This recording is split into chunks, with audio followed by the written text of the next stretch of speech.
17 বছর দেশের বাইরে থাকারাই গুপ্ত, মন্তব্য জামায়াত সেক্রেটারির। এনসিপির লক্ষ্য রিফাইন্ড আওয়ামী লীগ ও পদবঞ্চিত বিএনপি নেতারা, নতুন প্ল্যানে এগোচ্ছে দল। ইউনূস আমলে সর্বোচ্চ ক্ষুদ্র ঋণ প্রতিষ্ঠান বাতিল, 57 এনজিওর লাইসেন্স স্থগিত। শনিবার থেকে 2 বিভাগে অতি ভারী বৃষ্টির আভাস। বুদ্ধিবৃত্তিক দুর্নীতি রোধে কাজ করছে সরকার, যশোরে বললেন আইনমন্ত্রী। পশ্চিমবঙ্গে প্রথম দফায় 110টির বেশি আসন জিতবে বিজেপি, দাবি অমিত শাহর। গুরুতর আহত মোস্তফা খামেনির প্লাস্টিক সার্জারি প্রয়োজন হতে পারে। দর্শক, শুনছিলেন সন্ধ্যার খবরের প্রধান শিরোনাম, এবার বিস্তারিত। তার আগে আমাদের ইউটিউব চ্যানেল সাবস্ক্রাইব করুন এবং সব খবর পেতে ফেসবুক পেজ ফলো করে রাখার পাশাপাশি ওয়েবসাইট ভিজিট করুন। ছাত্রদলকে সংযত হওয়ার আহ্বান জানিয়ে বাংলাদেশ জামায়াতে ইসলামীর সেক্রেটারি জেনারেল মিয়া গোলাম পরোয়ার বলেছেন, যারা আমাদের গুপ্ত বলে তারাই গুপ্ত, যারা 17 বছর দেশের বাইরে ছিল তারাই গুপ্ত। আজ সকালে ঝিনাইদহ শহরের জোহান ড্রিম ভ্যালি পার্কে জামায়াতের ওয়ার্ড সভাপতি সম্মেলনে প্রধান অতিথির বক্তব্যে তিনি এই মন্তব্য করেন। এই প্রসঙ্গে মিয়া গোলাম পরোয়ার আরও বলেন, অন্তর্বর্তী সরকারের অনেক গুপ্ত উপদেষ্টা এখন এই সরকারের মন্ত্রী। জুলাই সনদ বাস্তবায়ন না হওয়া পর্যন্ত সংসদ ও রাজপথে আন্দোলন চলবে বলেও হুঁশিয়ারি দেন মিয়া গোলাম পরোয়ার। জামায়াত সেক্রেটারির অভিযোগ, জাতীয় সংসদ নির্বাচনে ভোট গণনার পর ফলাফল প্রকাশে ইঞ্জিনিয়ারিং করা হয়েছে। নতুন রাজনৈতিক শক্তি হিসেবে আত্মপ্রকাশ করা জাতীয় নাগরিক পার্টি বিভিন্ন দল থেকে নেতাকর্মী টানার কৌশল নিয়েছে। বিশেষ করে রিফাইন্ড আওয়ামী লীগ ঘরানার ব্যক্তি, জুলাই আন্দোলনের কর্মী এবং বিএনপির পদবঞ্চিত নেতাদের দলে যুক্ত করার পরিকল্পনা করছে তারা। সম্প্রতি এবি পার্টি, আপ বাংলাদেশ ও বৈষম্যবিরোধী ছাত্র আন্দোলনের 44 জন নেতা এনসিপিতে যোগ দিয়েছেন। দলটির আহ্বায়ক নাহিদ ইসলাম বলেন, রাজনৈতিক পরিচয় নয়, ব্যক্তির গ্রহণযোগ্যতা ও ভূমিকা বিবেচনায় নেওয়া হবে, তবে দুর্নীতি, সহিংসতা বা গণহত্যার সঙ্গে জড়িত কাউকে দলে নেওয়া হবে না। দলীয় সূত্র জানাচ্ছে, আওয়ামী লীগ, ছাত্রলীগ, বিএনপি ও ছাত্রদল সহ বিভিন্ন সংগঠনের তৃণমূল পর্যায়ের নেতাকর্মীরা এনসিপিতে যোগ দিতে আগ্রহ দেখাচ্ছেন।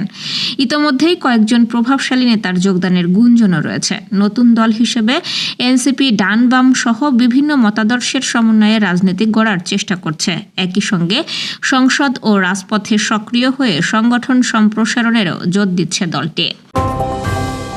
ক্ষুদ্র ঋণ খাতে অনিয়ম ও জিরো টলারেন্স নীতির অংশ হিসেবে micro credit regulatory authority MRA গত 1.5 বছরে 57টি এনজিওর নিবন্ধন বাতিল করেছে। এর মধ্যে 2025 সালেই বাতিল হয়েছে 48টি প্রতিষ্ঠান, যা 1 বছরের সর্বোচ্চ। হালনাগাদ তথ্য অনুযায়ী গত 1.5 দশকে মোট 235টি ক্ষুদ্র ঋণ প্রতিষ্ঠানের লাইসেন্স বাতিল করা হয়েছে। নিয়মভঙ্গ, আর্থিক অনিয়ম ও গ্রাহকের স্বার্থ ক্ষুণ্ণ করার অভিযোগে এসব পদক্ষেপ নেওয়া হয়। MRA জানিয়েছে, প্রতিটি প্রতিষ্ঠানের বিরুদ্ধে আগে সতর্কতা, পরিদর্শন ও সুযোগ দেওয়া হয়, তবুও ব্যর্থ হলে শেষ ধাপে লাইসেন্স বাতিল করা হয়। সংস্থাটি বলছে, গ্রাহকদের অর্থ সুরক্ষা ও খাতের শৃঙ্খলা বজায় রাখতে কঠোর নজরদারি অব্যাহত থাকবে।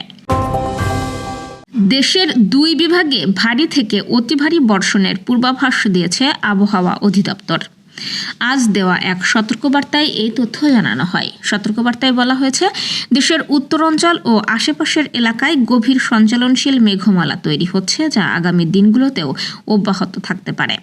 এর প্রভাবে শনিবার 25 এপ্রিল সন্ধ্যা 6টা থেকে পরবর্তী 96 ঘণ্টায় ময়মনসিংহ ও সিলেট বিভাগের বিভিন্ন স্থানে ভারী থেকে অতি ভারী বৃষ্টিপাতের সম্ভাবনা রয়েছে। এতে ময়মনসিংহ ও সিলেট মহানগরীর কিছু এলাকায় সাময়িক জলাবদ্ধতা তৈরি হতে পারে বলে আশঙ্কা করছে আবহাওয়া অধিদপ্তর। যশোর জেলা আইনজীবী সমিতি ভবনে আয়োজিত মতবিনিময় সভায় আইনমন্ত্রী আসাদুজ্জামান বলেছেন, বিচার বিভাগ স্বাধীন হলেও সুপ্রিম কোর্ট তার স্বকীয়তা ধরে রাখতে পারেনি এবং অতীতে এর একটি অংশ রাজনৈতিক প্রভাবে ক্ষতিগ্রস্ত হয়েছে। এতে জনগণের আস্থা দুর্বল হয়েছে বলেও মন্তব্য করেন তিনি। মন্ত্রী জানান, বিচার ব্যবস্থায় স্বচ্ছতা ও জবাবদিহি নিশ্চিত করতে সরকার পৃথক বিচার বিভাগ, সচিবালয় আইন, মানবাধিকার কমিশন আইন ও গুম কমিশন আইন সহ কয়েকটি গুরুত্বপূর্ণ আইন প্রণয়নের উদ্যোগ নিয়েছে। তিনি বলেন, বর্তমান সরকার পক্ষপাতদুষ্ট বিচার ব্যবস্থা মেনে নেবে না এবং বুদ্ধিভিত্তিক দুর্নীতি রোধে কাজ করছে। পাশাপাশি দেশে গুম, ক্রসফায়ার ও মিথ্যা মামলার ঘটনা কমেছে বলেও দাবি করেন তিনি। যশোরের বিচার ব্যবস্থার উন্নয়নে উদ্যোগ নেওয়া হবে জানিয়ে মন্ত্রী বাজেট বৃদ্ধির আশ্বাস দেন। অনুষ্ঠানে সংশ্লিষ্ট নেতৃবৃন্দ বিচার বিভাগের স্বাধীনতা জোরদারের ওপর গুরুত্ব আরোপ করেন। এর আগে আইনজীবী সমিতির নবনির্মিত বহুতল ভবনের উদ্বোধন করেন আইনমন্ত্রী আসাদুজ্জামান। এছাড়াও তিনি ঐতিহাসিক জেলা জজ ও দায়রা জজ পরিত্যক্ত ভবন পরিদর্শন করেন। একই সাথে সংস্কারে আশ্বাস দেন। সভায় উপস্থিত ছিলেন বিদ্যুৎ ও জ্বালানি প্রতিমন্ত্রী অনিন্দ্য ইসলাম অমিত সহ বিচার বিভাগ এবং প্রশাসনিক বিভিন্ন পর্যায়ের কর্মকর্তা কর্মচারীবৃন্দ। পশ্চিমবঙ্গে বিধানসভা নির্বাচনের প্রথম দফার ভোট শেষ হতেই বিজেপি তাদের প্রথম দফার মার্কশিট প্রকাশ করল।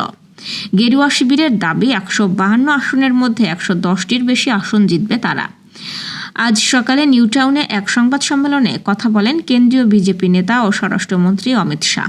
সংবাদ সম্মেলনে তিনি শুধু আসন সংখ্যা নিয়েই কথা বলেননি, বরং একই সঙ্গে প্রথম দফার ভোটের চরিত্র, ভোটদানের হার, নিরাপত্তা, ইভিএম বিতর্ক, দ্বিতীয় দফার বার্তা সব নিয়েই বিজেপির অবস্থানও স্পষ্ট করেছেন। গত বৃহস্পতিবার পশ্চিমবঙ্গে বিধানসভা নির্বাচনের প্রথম দফার ভোট অনুষ্ঠিত হয়। এ দফায় 16 জেলার 152টি আসনে ভোট গ্রহণ হয়েছে।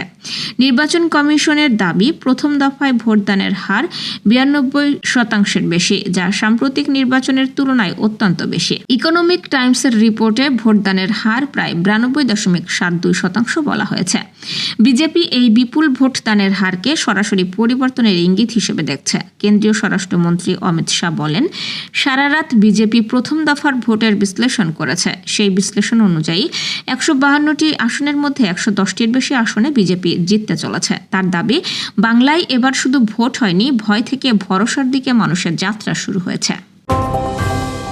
ইরানের রাজনৈতিক ও ক্ষমতার কাঠামোর বড় ধরনের পরিবর্তনের ইঙ্গিত দিয়েছে সাম্প্রতিক পরিস্থিতি। দেশটির সর্বোচ্চ নেতা মোস্তফা খামেনি গুরুতর আহত অবস্থায় থাকায় রাষ্ট্র পরিচালনার ভার কার্যত চলে গেছে আইআরজিসি এর শীর্ষ জেনারেলদের হাতে। নিউ ইয়র্ক টাইমসের প্রতিবেদনে বলা হয়েছে, যুক্তরাষ্ট্র ও ইসরায়েলের যৌথ হামলায় গত 28 ফেব্রুয়ারি মোস্তফার বাবা আয়াতুল্লাহ আলী খামেনি নিহত হন। ওই হামলায় মোস্তফা নিজেও মারাত্মক আহত হন এবং তার স্ত্রী ও ছেলেও নিহত হন। এরপর থেকেই তিনি আত্মগোপনে রয়েছেন। বর্তমানে তার সঙ্গে যোগাযোগ কঠোরভাবে সীমিত। কেবল চিকিৎসক ও চিকিৎসাকর্মীরাই তার কাছে প্রবেশের অনুমতি পাচ্ছেন। নিরাপত্তাজনিত ঝুঁকির কারণে শীর্ষ সামরিক ও রাজনৈতিক নেতারাও তার সঙ্গে সরাসরি দেখা এড়িয়ে চলছেন, যাতে ইসরায়েলের পক্ষ থেকে তাকে লক্ষ্য করে নতুন হামলার সুযোগ না তৈরি হয়। তার চিকিৎসা তত্ত্বাবধান করছেন ইরানের স্বাস্থ্যমন্ত্রী এবং দেশটির প্রেসিডেন্ট মাসুদ পেজেশকিয়ান, যিনি নিজেও একজন হৃদরোগ বিশেষজ্ঞ। প্রতিবেদন অনুযায়ী মোস্তফার অবস্থা গুরুতর। একটি পায়ে 3 বার অস্ত্রোপচার করা হয়েছে এবং সেখানে প্রস্থেটিক বা কৃত্রিম পা লাগানো হবে। তার একটি হাতেও অস্ত্রোপচার হয়েছে, যা ধীরে ধীরে কার্যক্ষমতা ফিরিয়ে পাচ্ছে। তবে তার মুখ ও ঠোঁট মারাত্মকভাবে পুড়ে যাওয়ার কথা বলা কঠিন। এমনকি প্লাস্টিক সার্জারির প্রয়োজন হতে পারে বলে জানিয়েছেন কর্মকর্তাদের দাবি, মোস্তফা মানসিকভাবে সতর্ক ও সক্রিয় আছেন। দুর্বলতা প্রকাশ না করতে তিনি মৌখিক বক্তব্য এড়িয়ে চলছেন এবং কেবল লিখিত বার্তার মাধ্যমেই নির্দেশনা দিচ্ছেন। দর্শক, এই ছিল সন্ধ্যার আয়োজন। রাতের খবর দেখার আমন্ত্রণ রইল। এতক্ষণ সাথে থাকার জন্য ধন্যবাদ।